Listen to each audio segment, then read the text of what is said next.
riding the wave, an economic high tide lifting Iowa agriculture. Is it sustainable or cyclical? We're questioning Iowa's Secretary of Agriculture, Bill Northey, on this edition of Iowa Press. Funding for Iowa Press was provided by Friends, the Iowa Public Television Foundation, the Iowa Gaming Association, consisting of 18 state-licensed casinos who pay over $392 million in local, county, and state taxes every year to help fund a variety of projects, including school infrastructure, Vision Iowa, historic preservation, and environmental initiatives. Iowa banks know you want honest advice about how to best reach your financial goals, whether it's financing and education, buying a new home, growing a business, or funding retirement. Iowa Banks, Iowa Values. MyIowaBank.com. The Associated General Contractors of Iowa, the public's partner in building Iowa's highway, bridge, and municipal utility infrastructure. Iowa Community Foundations, an initiative of the Iowa Council of Foundations, connecting donors to the causes and communities they care about, for good, for Iowa, forever. Details at iowacommunityfoundations.org. The Rotary Clubs of Iowa and Rotary International. In 1985, Rotary International committed to a goal of ending polio worldwide. Very soon now, after immunizing over 2 billion children, the goal will be achieved. Rotary, humanity in motion. For decades, Iowa Press has brought you politicians and newsmakers from across Iowa and beyond, celebrating 41 years of broadcast excellence on statewide Iowa Public Television. This is the Friday, May 25 edition of Iowa Press. Here is Dean Borg. It's often said that a rising tide lifts all boats. Well, as it applies to Iowa agriculture, it's certainly true that commodity prices, favorable right now, everything from corn to pork and beef, are lifting other segments of the Iowa economy. Main Street small-town Iowa businesses are benefiting, so are employees of farm equipment manufacturer John Deere, which has plants in Ottumwa, Waterloo, Ankeny, Dubuque, and the Quad Cities. Deere reporting corporate quarterly earnings exceeding $1 billion for the first time in history. But Iowa farmers right now have millions of dollars invested in a new crop that's now in the ground, trusting unpredictable weather. And so it's abundantly clear that Iowa's farm economy does affect all of us. And today we're getting comments from Iowa's Secretary of Agriculture, Republican Bill Northey. Secretary Northey, welcome back to Iowa Press. Good to be here. Thanks, Dean. And across the table, Radio Iowa News Director Kay Henderson, and from Cedar Rapids, James Lynch, who writes for the Gazette. Mr. Northey, we have a flourishing ag economy, as Dean mentioned, but are you in any way concerned about a land bubble given the price of farmland? Well, certainly farmland prices have gone up dramatically over the last 10 years as we've seen that profitability go up, the demand for the products around the world. And so whenever you see that happen, it reminds us of previous times, certainly the 70s and the Correct. 80s. I think there's a lot of difference between then and now. I believe that demand is better based. It's based on market conditions in Asia and demand for our products. At the same token, we're seeing increased production in other places, so we are likely to see these prices soften a little bit. And if that happens, I would imagine that land prices will probably soften. We're nowhere near the financial shape that we were in the late 70s or 80s, where we would expect if those softened, it would create any kind of financial problem in agriculture. Congress is expected to take up the Farm Bill next month, and they've talked about some changes, ending direct payments, capping payments to farmers. How is that going to affect Iowa farming and who farms and how they farm? Yeah, certainly those direct payments are likely to end. The Senate has passed the bill out of committee. The House is looking at a committee bill here pretty soon. Either one will likely not have direct payments. Those direct payments are payments that come no matter what the price, and they're based on historical payments. In Iowa, we receive about $500 million, $500 million a year in direct payments. So those not being here will have some impact. At the same token, over the last 10 years, the ag economy has grown so much. That's okay. That'll have very little impact on the total profitability within agriculture. So what would the percentage of $500 million be in the total ag economy? Well, right now, in 2002, our sales to our farms of crops and livestock was $12 billion. In 2007, it was $20 billion. In 2010, it was $24 billion. And if we look at 2011, it was right near $30 billion. So we're going from 12 to 30. If we lose $500 million, that's true. But we don't know what 2012 will be or what the future will be. It could well be off of that $30 billion, but we're still multiples from where we were back 10 years ago. Another thing that's changing is that the tax credits for fuels such as biodiesel and ethanol are changing. The blender's credit, I think as it's called, is going to expire at the end of this year. The ethanol industry must think that it's kind of on quicksand right now. Is it going to sink? No, ethanol is certainly very strong. We have 41 ethanol plants in Iowa, produce over 3 billion gallons of ethanol a year. And we actually lost those tax credits last December 31st. So we've been operating the first 5 months of this year without that 45-cent a gallon tax credit. Now, the plants aren't very profitable right now with these prices where they're at, but they are still open, they're still operating. There's some belief that maybe a few of those will slow down over the summer depending on what grain prices are and the availability of corn. But as you look out and you look at likely prices, you look at likely oil prices, I believe those will continue. These plants have gotten more efficient. And then we have the next generation of plants. We have some cellulosic ethanol plants that are in the process of groundbreaking or letting bids for new production facilities. So I think we have that next generation that's coming as well. Does it at all concern you about the supporting the corn market price that ethanol is on a little bit more shaky ground? Yeah, that 45 cents a gallon makes a difference. Much of that was passed on to the consumer, and so that narrowed up the price between ethanol and gasoline for the consumer. But certainly some of that had an impact on ethanol price as well. So it will probably, as the market squeezes, the price of oil comes down and the price of corn goes up, it will cause that unprofitable time quicker.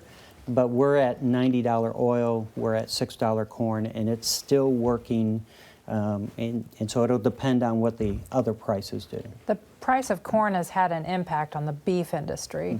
They're also being squeezed as pasture land is plowed under to grow row crops.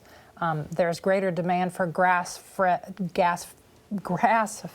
beef at the same time that farmers are, raising more corn-fed beef.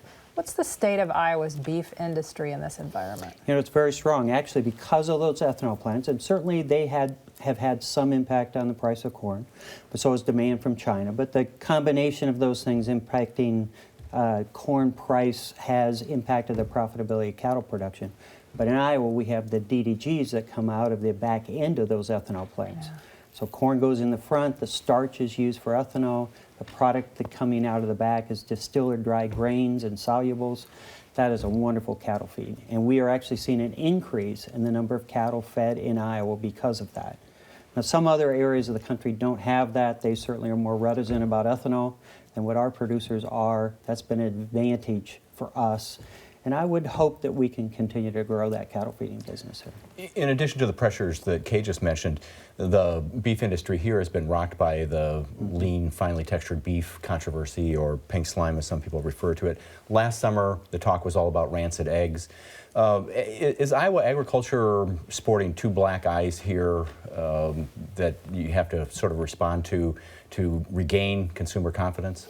Well, I think it's always important to be able to communicate to consumers what's going on. And I think those things have had very little impact, but they've had some impact. And I think they certainly cause us to think that other things can happen down the road. We are at a time where a lot of folks are not close to agriculture. They don't know where their food comes from. They haven't had experience, and even some of the normal ways of taking care of things, they're not used to that. So I think we have to continue to ramp up our ability to communicate what's going on in agriculture.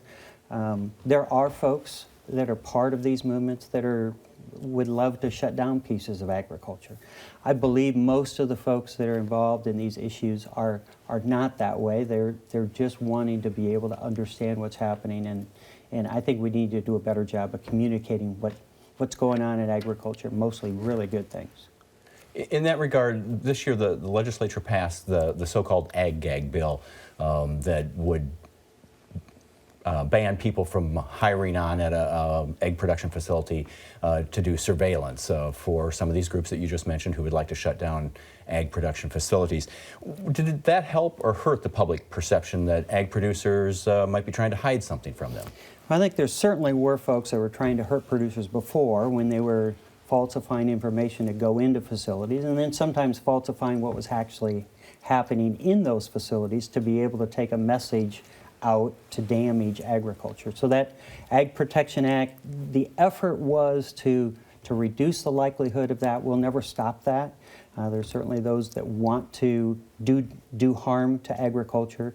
I think the vote of support for that tells you that there's certainly strong support for agriculture and livestock agriculture in the state. And now we're seeing other states look at that bill and decide to do it in their states as well. So I think it was a good process. I don't think it solves a lot of things. There's certainly the folks that were opposed to agriculture before will try and use that against agriculture. Are you glad it's enacted? I am. I don't know that it fixes all the ills that we think that it could or we'd hope that it could, and it certainly doesn't stop the need to communicate the positive things that are going on in agriculture. But it's simply asking for people to be honest in their application to work for facilities, and that would seem, I think, very appropriate.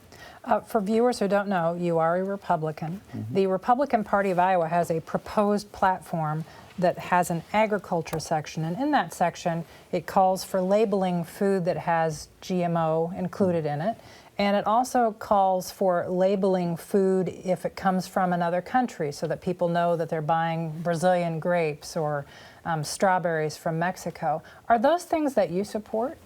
Well, there's a lot of effort out there, and most of the foods do have some type of labeling. In fact, that's been part of the battle here on country of origin labeling on meats and trying to determine how to best do that.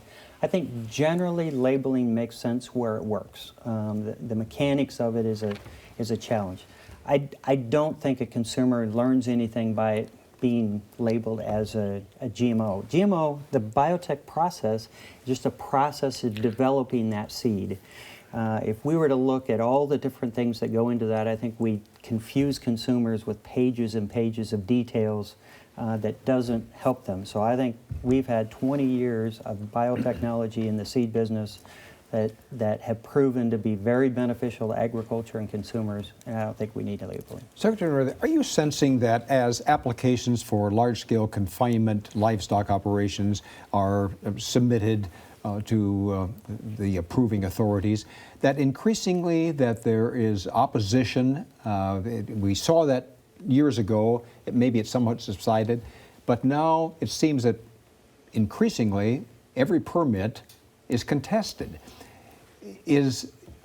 Are Iowa's laws working well for livestock confinement now? I think that they are. I think that we certainly see some that are contested, and then in some cases people make different decisions based on what comes out of those discussions. I think an awful lot are being put in the right places. They're being put in places that the neighbors are not having a problem with, and so although we're seeing the occasional cases where there are confrontations within neighborhoods over this, I believe the vast majority of them are being handled appropriately, and this is working. We're talking about property rights for both the folks that want to be able to put a livestock operation on a farm and those around that. And I think the current law, statewide law, balances that. Does it need to be modified, tweaked in any way? I don't know that it does. I don't think that it does. I think there's opportunity for input. I also think the livestock industry is being much more aggressive and working with folks that are proposing new facilities and saying, let's consider where we put that. Let's meet with your neighbors before we even talk about it. And those have eased a lot of the concerns. And frankly, in some cases, folks in the past have had some concerns. You go out to talk to them afterwards and they say, it's nowhere near what the fear that we had prior to that building being built. Jim mentioned the Farm Bill earlier. Republicans in Congress are especially against direct payments to farmers.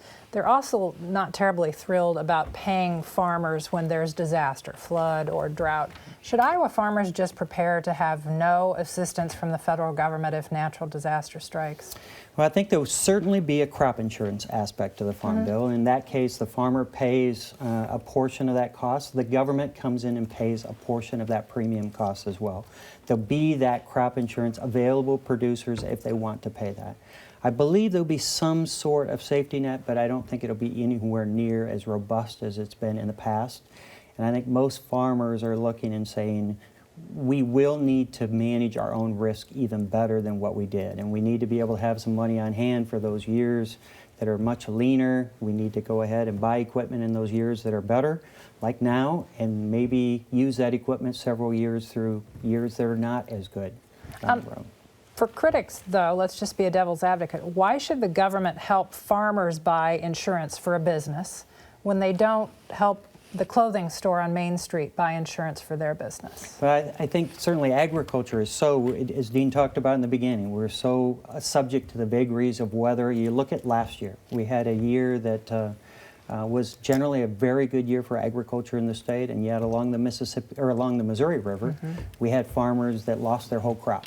And without crop insurance, those farmers would not have been able to go ahead and plant a crop this year. And by being able to have that, they pay significant amounts of money towards that insurance, and they choose at what level they're going to insure. But that is a good that I believe is good for the federal government and Iowans and other Americans to be able to have that insurance available for producers. As long as you brought that up, the Missouri River, not only did farmers out there lose crops, they lost productive farmland for years to come because it's not farmable right now. Are you advocating at all that there should be some assistance, or maybe there is, that I don't know about, some assistance in compensating farmers who lost high-priced farmland? Yeah, there's a couple different things that are done. One is, in some cases, if farmers decide not to farm that again, they can put that into a longer-term reserve program. Now, that's not generally what they want to do, or a portion of that farm into that, and get some payment for the value of that land. It's going to be nowhere near what it was worth before. The general program that's being used is one that's through Farm Service Agency as part of USDA, and they will pay a portion of the cost to move the sand off and make that farm better. They just will pay it to move it to the side. They won't pay it to truck it off, and you can't put it back in the river, but it will soften some of that cost. But there certainly were a lot of folks that ended up paying the whole cost of getting that back in shape, and they said, we can't wait for the federal government. We need to do that. The land is valuable. The crop this next year we hope is valuable, and we need to get back to it. After flooding in eastern Iowa in 2008, there was talk that in the future, one option might be to flood upriver farmland to protect downtown Cedar Rapids, for example. What role should farmers play in flood mitigation? But so much of it is based on the structure, and part of the problem is Cedar Rapids is in a bowl where that water collects, and that's a logical place, or that's the place at least the water finds to collect. There have been some efforts to say let's hold as much of that water on the land as possible, but there's not very many places where you can say let's flood, acres and acres of farmland, because there's not the kind of slope that allows you to do that. It's not big, large, flat areas. They have property rights too. Certainly those farmers along those rivers. We saw in the case of Missouri, they long ago had agreed to have their land flooded if it was necessary. The federal government did that last year. If that's the case in situations, that makes sense. Maybe some farmers would be willing to sell that right in some of those years to be able to have that land flooded. If that's true, then that makes sense to be able to work through. In most cases, the mechanics of it don't really work very well. The best is to hold as much water as we can. But boy, when we get as much water as we did in 2008, it is hard to hold enough water anywhere to keep that much water from going down the river. I want to ask you a couple of questions about trading commodities. There's a proposal to have the board open nearly 24 hours a day, and some discussion about when USDA reports about the crop or the potential harvest or the actual harvest or release, shutting down trading for a period because those reports have such an impact on the price. Do you have an opinion as to what should be done? Yeah, we're kind of diving into that. Wherever we started the longer days, no one's decided exactly what to do when those reports happen. I think it does make sense to have a short kind of cooling off period where everybody's able to look and digest what that report is. The risk of somebody getting the information of that report even seconds before somebody else could cause somebody to have an advantage over somebody else. You know, how fast is your email? How fast is your system? Who's closer? I do think it makes sense to be able to provide a little bit of time in between, whether that's some discussion about changing the reports till the afternoon or running them on weekends or doing something else to take them out of that live time. I think that makes sense. I'm not sure the mechanics of what's going to come out. But it does. There were a lot of farmers who were impacted by MF Global, and that's a firm that tanked because John Corzine, the former New Jersey governor who ran it, invested in sovereign debt. Nobody knew he did that, and the whole thing collapsed. Do you think it's time for some new regulations from the Commodity Futures Trading Organization at the federal level to segregate those things or forbid those kind of investments? Because a lot of Iowa farmers lost money in that deal. And my understanding in this situation, he actually violated regulations. He took money out of commodity accounts or Customers. MF He Global took did. customers' money. He took customers' money, put it into his corporate. So it was already illegal. We could make it double illegal, but it was already illegal. But there is as well discussion about guaranteeing those accounts somehow. If you have a bank account, you have a guarantee. So even if there was a mistake made by somebody illegal, there's an insurance fund that you pay into. It's very infrequently actually tapped. But the potential of being able to make sure that those funds that are yours, they're not the company's, they're yours, are protected when you don't really have control over those, over somebody doing something illegal. Changing gears here, Iowa farmers are very reliant on the farm-to-market road system, and Governor Branstad has said next year is the year to raise that gas tax that hasn't been raised in over 2 decades. Are you on board with that, and do you see a need to improve that system so farmers can move heavy loads of grain and livestock to and from the farms? Boy, you can see a lot of problems in the countryside. Bridges, gravel roads, certainly even the paved roads in the countryside, as well as we can see it in the state system as well. And so I hear from a lot of folks that we need to find additional ways to be able to repair some of those.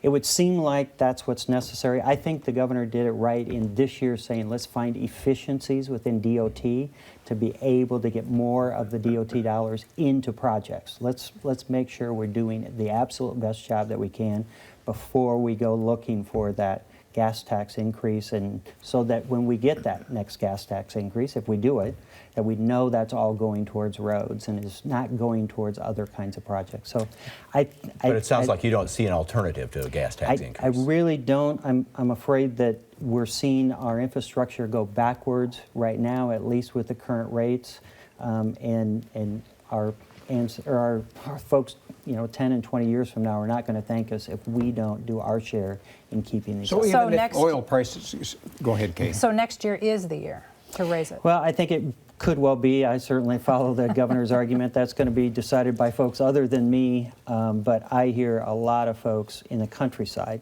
that don't want more taxes, that will say these are user fees that are necessary to make sure that we have the roads that we need and the bridges repaired that we need to have repaired. By all accounts, you enjoy being Ag Secretary. I'm wondering, though, if you have aspirations for higher office and what those might be. I don't know what's next. We've got an election well before I have another decision to make. I serve until 2014. So I don't know. I love doing what I'm doing. I could see myself doing something non-governmental. I could see myself running for something else. Right now, I just feel very blessed to have had 2 terms and 5.5 years now as Secretary of Ag. When you say something else, do you yearn to join a legislative branch somewhere, or would you prefer to be an executive, such as a governor? That's a great question. I don't know. I don't know. And it really does depend on what others are doing. It depends on what the issues are at that time and where I think I could make a difference. I really love what I'm doing, and it would have to be something that I would really want to do to take me away from being Secretary of Ag. Secretary Vilsack was in the state again this week, and he talked about how the ag economy, the flourishing ag economy where we started, should benefit Democrats in the election, and suggesting that President Obama should get at least some of the credit for that strong economy. Is he right? Should the president get the credit for this ag economy? You know, there's lots of reasons for the strong ag economy. Certainly that's trade with China. Certainly that's an ethanol program. Many of these things started long ago. He had been supportive of renewable fuels. The administration has. They've certainly been making trade work, although some of us got impatient along the line on some potential trade agreements that finally came about that we thought ought to happen sooner. You know, I think inherently a president gets some credit. You know, Iowa, we have 5.2% unemployment. The federal unemployment's 8.1%. That impacts things. Now that's one measure of it. There are folks who also have seen a series of potential regulations coming to agriculture, from labor to dust, climate change regulations that affects electrical power plants, a pipeline that's not going through that affects fuel prices. Those things are also part of the metrics that people take into account when they decide to vote this fall, and we'll see how it breaks. I think certainly many farmers are going to lean towards the Republican Party because of some of those threats of regulation, some of which happened, some of which didn't. Just a few seconds left here, but there's a new reopening of the Tama packing plant that's been around for several decades, but Bruce Rastetter and other investors opening that. You said the beef industry is expanding in Iowa. Is there a role for state government to get involved in providing more packing plant options for farmers? Yeah, you know, I think there's a real risk of losing the Denison packing plant, and we need more packing capacity in Iowa. I think in that case, the state has been involved previously with the Tama plant, and the state, I don't believe, is likely to be very involved in this reopening. But I think it's important to encourage others to look at new packing facilities. Thanks for being with us. Thanks, Dean. Next week on Iowa Press, a conversation with two Iowa Community College presidents, Rob Denson of Des Moines Area Community College and Northeast Iowa Community College President Lang Chi-Wee. Usual time, 7:30 Friday night. Second chance to see the show Sunday at noon. I'm Dean Borg, and thanks for joining us today.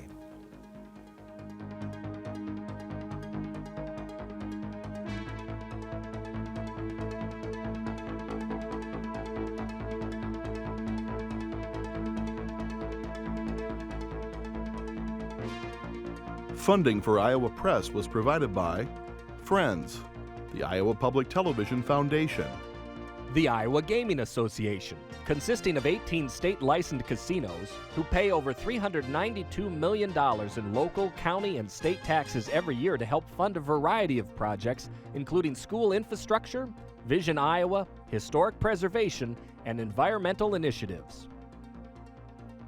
Support comes from the Iowa Bankers Association.